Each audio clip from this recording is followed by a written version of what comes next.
पहले बहुत कम देर के लिए।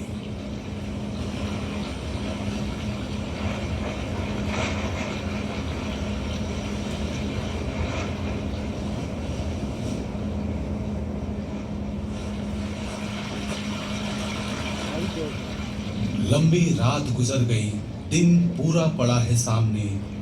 चलो अंधियारे के काम को परे धकेल कर उठाएं शस्त्र उजाले का।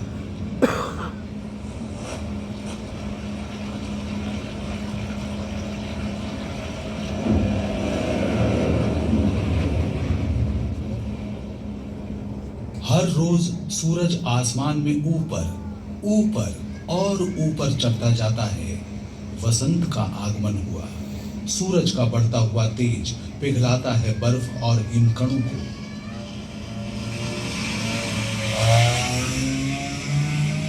किसी भी शहर या नजदीकी रास्ते से दूर सामी इकट्ठा हो रहे हैं अपनी खास सालाना घटना के लिए, बारहसिंगों का वसंत प्रवास।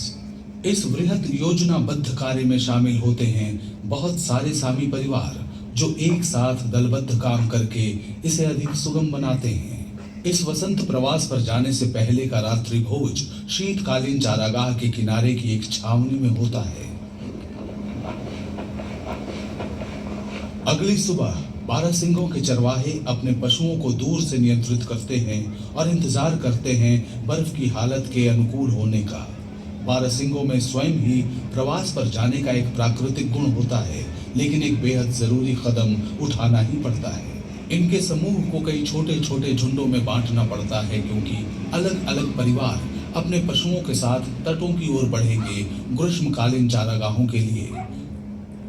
चरवाहे दोपहर तक इंतजार करते हैं ताकि बर्फ की ऊपरी सतह पिघले। बारहसिंगों के खुर बर्फ में अंदर तक धंसते हैं, इससे उनकी चाल थोड़ी धीमी हो जाती है। अब बर्फ की अनुकूल हालत है, क्योंकि अब पशुओं के झुंड को आसानी से हाँक कर बाड़े के अंदर ले जाया जा सकता है।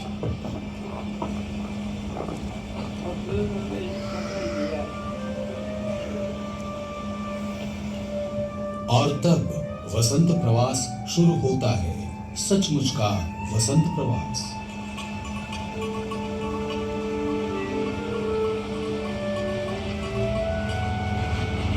एक बारहसिंगे को झुंड के आगे रखा गया है ताकि वो बाकियों को लुभाए और रास्ता दिखाए।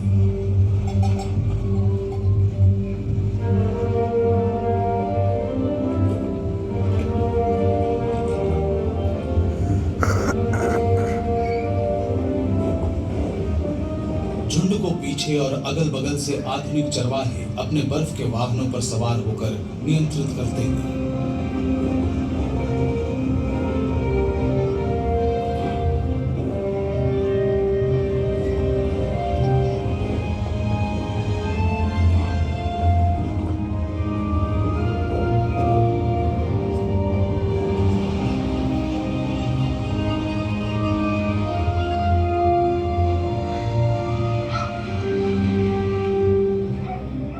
बारहसिंगे धीरे धीरे एक जाल में फंस रहे हैं। इलाके की विशेषताओं के कारण वो विशाल बाड़े में जा रहे हैं।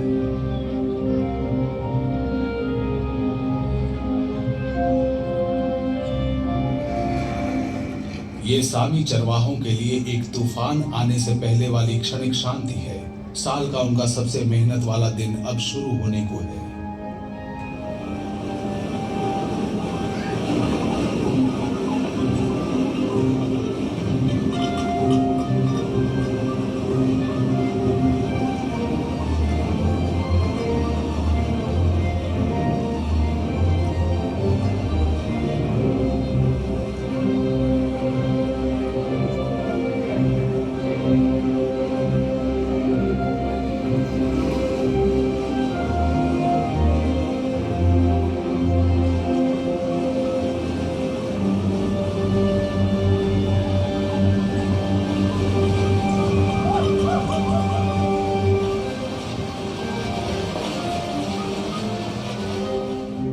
बारहसिंगों को छोटे समूहों में बांटकर और भी छोटे झुंड बनाए जाते हैं। फिर उन्हें मुख्य मैदान में लाकर अलग अलग चिन्हित किया जाता है।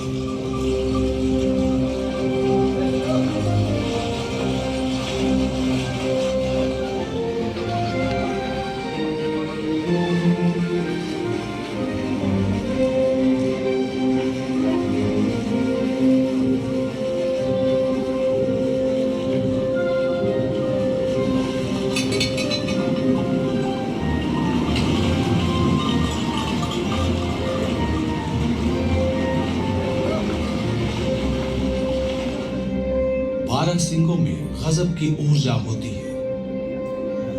सामी अपने परिवार के 12 सिंगों की पहचान कानों के पास एक खास चिन्ह से करते हैं और उन्हें अलग करके ले जाते हैं। 12 सिंगों के हर समूह के साथ ये प्रक्रिया दोहराई जाती है, बार बार, हर बार। इसमें पूरा दिन निकल जाता है।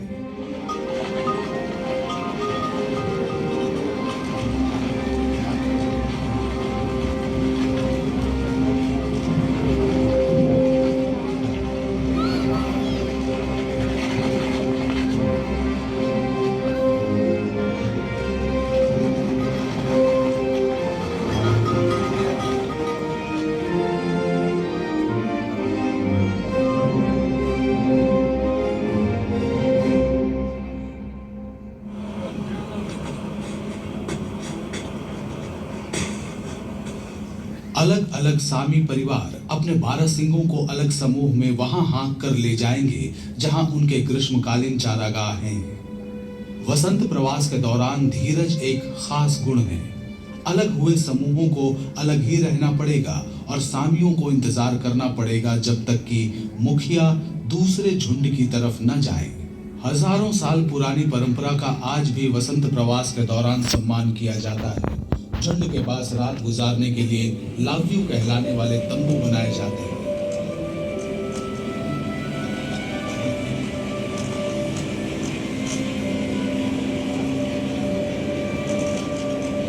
प्रवास के समय कुछ किशोर मुफ्त की स्लेज सवारी करते हैं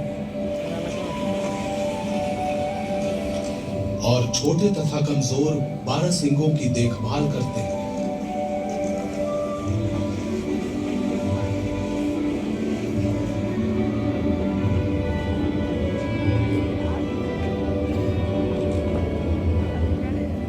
दिन के अंतिम प्रहर में बर्फ सख्त हो चली है।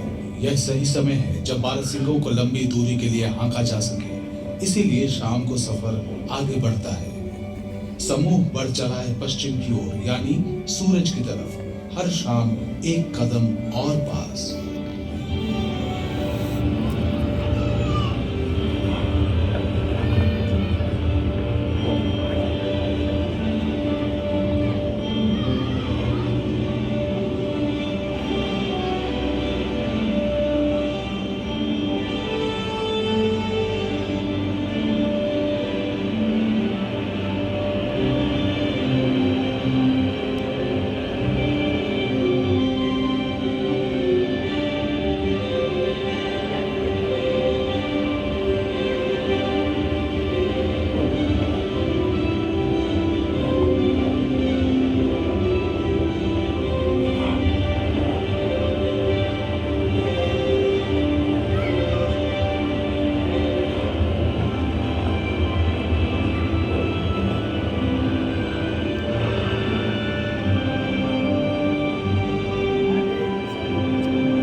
आखिरकार कुछ दिनों के बाद जब ये झुंड पहुंचता है पहले रास्ते पर और उन्हें बाड़े के अंदर कर दिया जाता है।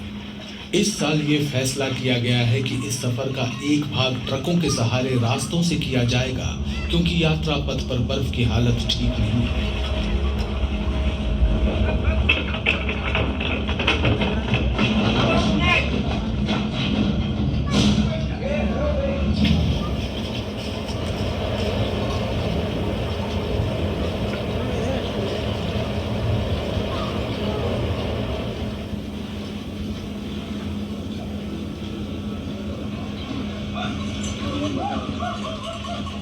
धीरे धीरे सरक रहे वसंत प्रवास के रास्ते की अंतिम बाधा है एक बड़ा खाड़ी नुमा दर्रा।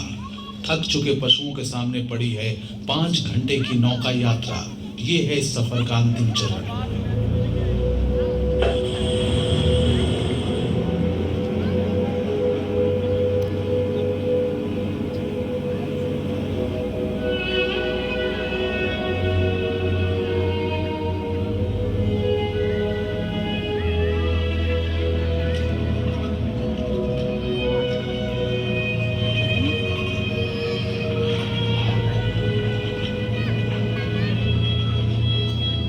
पर सवार बारहसिंगों का मन भी शांत है, क्योंकि वो जानते हैं कि उनका लंबा सफर अब खत्म होने को है।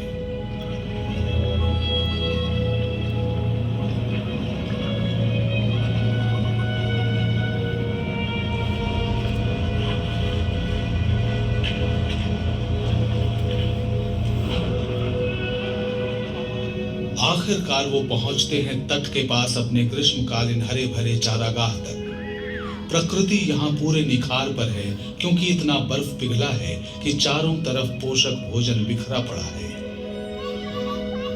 जल्दी ही नए बछड़ों का जन्म होगा।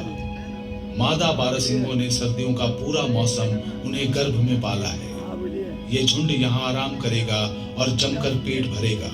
उनके प्रवास का वार्षिक चक्र पूरा हो चुका है।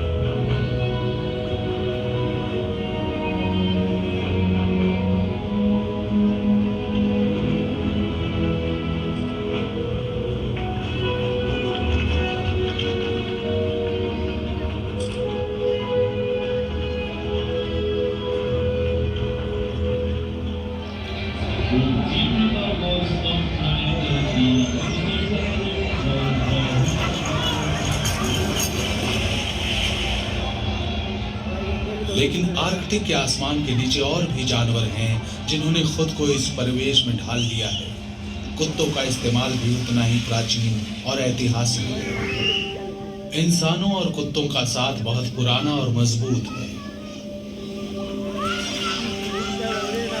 कुत्तों की काबिलियत का प्रयोग शिकार के लिए और यात्रा के दौरान 10वीं शताब्दी से ही किया जाता है।